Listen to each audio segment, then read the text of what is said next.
Welcome to The Vernon Verdict. I'm your host, Jacob Vernon. We're here in Tiger Stadium right after LSU versus Nicholls. I'm with my guy, G Sport. You know it. About to be doing our weekly breakdown of LSU's games. Salt and pepper, man. Get ready. Hey, during the home games, we'll take it to you live post-game from Tiger Stadium. Today, we had a little bit of it was a heart racer. At the beginning, LSU started out slow.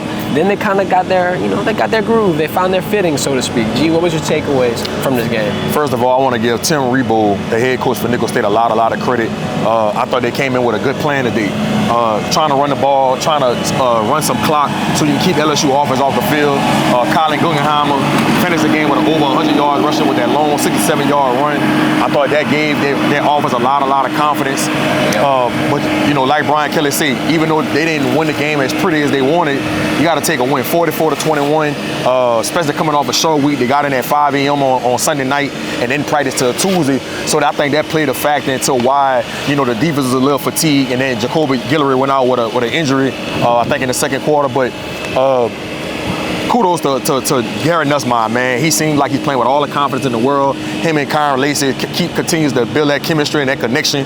3 tutties on the night for Kyron Lacey, 6 tutties on the night for Garrett Nussmeier.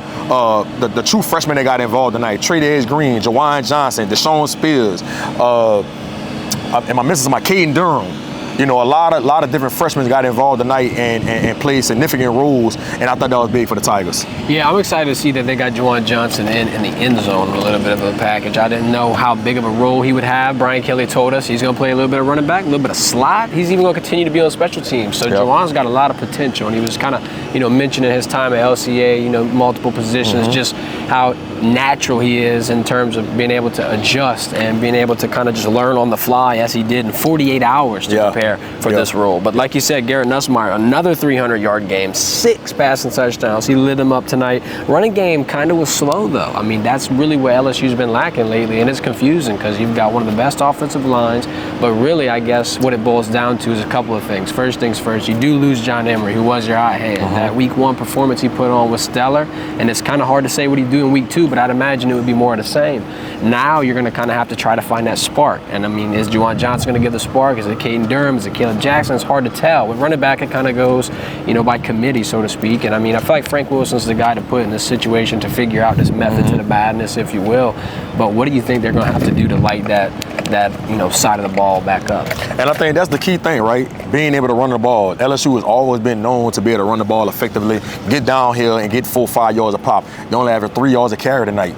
That's concerning going into SEC play on the road where you're going to be in a hostile and loud environment. Running the ball kind of takes the crowd out of it, right? When you're getting those first downs and you kind of imposing your will on their D-line. It's a concern, man. They didn't run the ball good against USC. I think Brad Davis and Coach Kelly and those guys are going to come up with a different plan.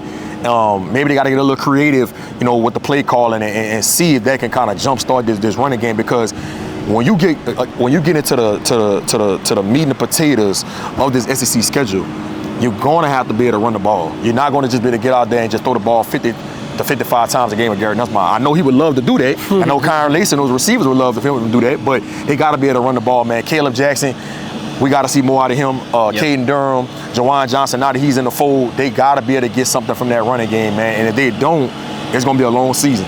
And one of the blessings in disguise, I tried to be, a little optimistic with the John Emery situation, is now Caleb Jackson gets 100% immersed into that backup running back role. Hopefully he'll be able to kind of hit his stride and grow.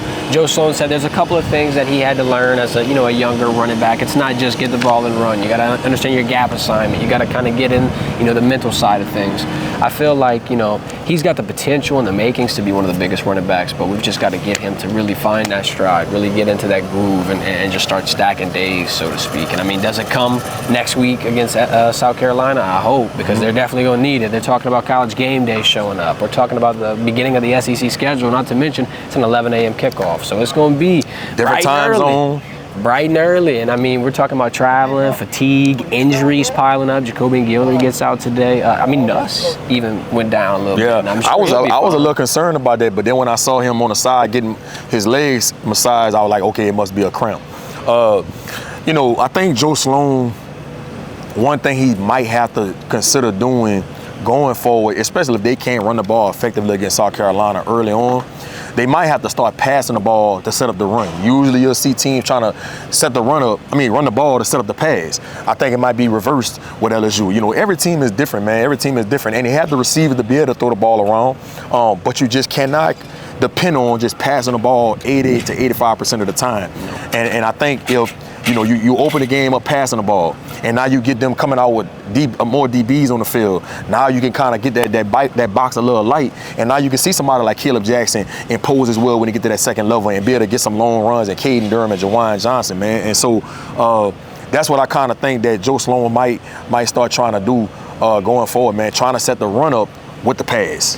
Do you think that Chris Hilton's absence could kind of be what's making this offense not necessarily start slow, but it just wasn't as, open as it potentially could have been? You know, they've been practicing all summer, all spring, all fall with those three-headed monsters. You know, you got Kyron Lacey, Chris Hilton, CJ, but now you just got Kyron and CJ. Might be a little easier for the defense to kind of pick up on things. What's your take on that? I definitely think that not having Chris Hilton in the lineup changes how Joe Sloan goes about calling plays, because that's your vertical threat, right?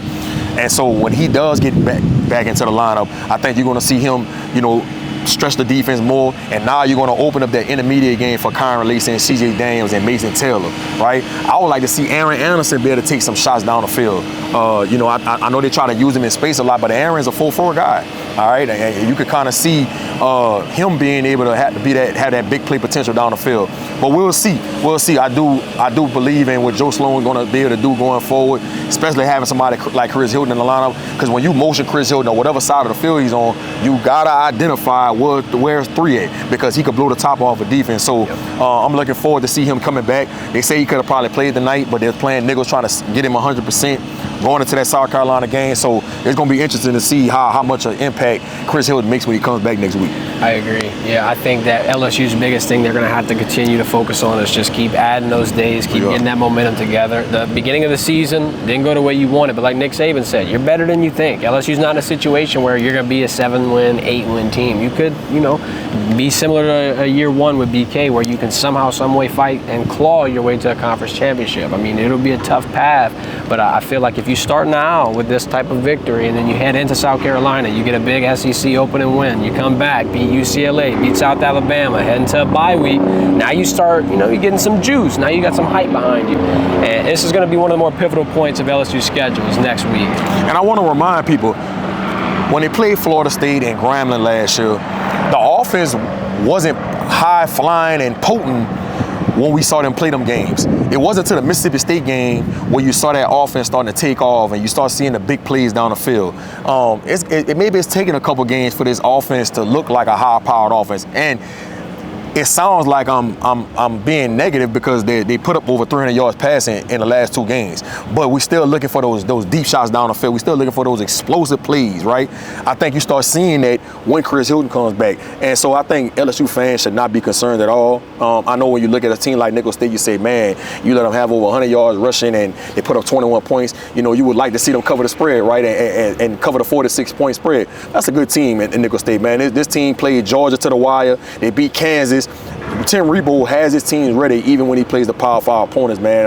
I think the biggest thing is what I saw too on defense, Zai Alexander coming back.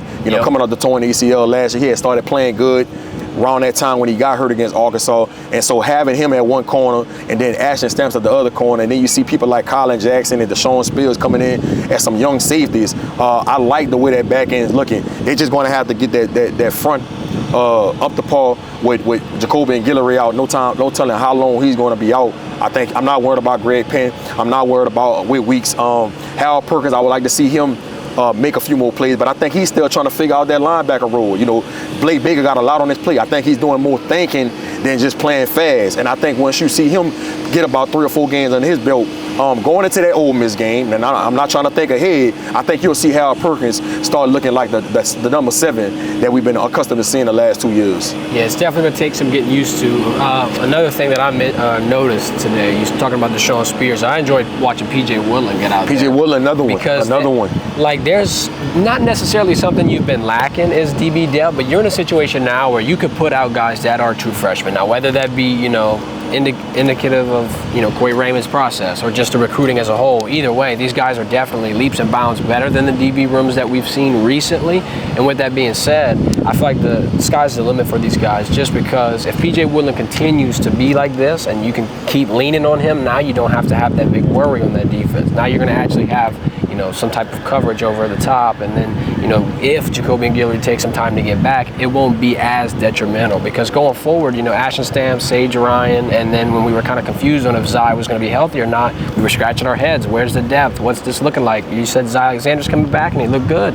PJ's looking good. Ashton's looking good. JK kind of got in there and got active a little bit. JK Johnson, yeah. There's some corners here that you could actually look to be able to be plugged and played, flipped around, mixed in and out. And then, Deshaun Spears, him at that safety spot. That's a breath of fresh air, because I really feel like not even just in the spring game did he have a good performance, but really the entire summer. I feel like he's been showing flashes, and he's one of those guys that they have to get going. And they're going to need some guys to step up, like, Big Sean Washington, the JUCO transfer that came in, big body, about 6'4", 6'5", 300-something pounds. They're going to need a lot from him going forward if Jacoby Guillory is out. You think about somebody like Dominic McKinley, who was the #1 player in the state in his past class. They're going to need to get him up to speed and come in and give him some rotational time, man. And so, I think Bo Davis is up for the challenge with that D-line. I like the way Parrish Shan is looking. I like the way Womack is looking. I like the way Savion Jones is looking. It's just going to take some time for them to be able to get it all together like Blake Baker wants it, man. We got to understand, man, this is his first year with this group. Right? And so we would like to see him out there flying around and getting shutouts and things like that. Stuff takes time. Takes time. But I like what Blake's trying to do. We just got to understand as a process, as long as they get it figured out sooner than later, which I think, this is going to be their third game going to South Carolina. I think they get the kinks fixed out. I think they get the kinks out and have a good performance out there at South Carolina. So you think LSU's going to take it? I think it's going to be a close one. Because you got to think about the time zone change. It's 11 o'clock in the morning, the game. That's different from their routine. I think they start off slow, but I think they end up winning the game by 2 possessions. I do. Okay. I'm hoping, because if this one goes haywire, we're going to be in for a long season. And when you listen to BK in the press conference, man, you can tell that he believes in his football team. Yep. It's just the small little things, the small details that he wants to see this team get better at. Like the field goal before the half. You could tell he was extremely frustrated that they couldn't convert on that special teams play at the end of the half. You know what I mean? Some of that personal foul, the trick play they got caught on. Those are the kind of plays that he doesn't want to see his team not be able to convert on, man. Because when you playing against these elite teams, they're going to go back and watch film and see these different things that you guys couldn't capitalize on. And so they got to get more sound on the defensive side of the ball, which I think they will, like we just alluded to with Blake Baker, just being able to go through that process. But that's the frustration I think you've seen from BK in the press conference, man. So we're going to see, man. I can't wait for next Saturday. Yeah, real quick before we wrap it up, I got to give the MVP award. I'm going to give it to Kyrie Lacy, because he got 5 catches. Try Paris, stand up. 60% of his receptions tonight were in that end zone.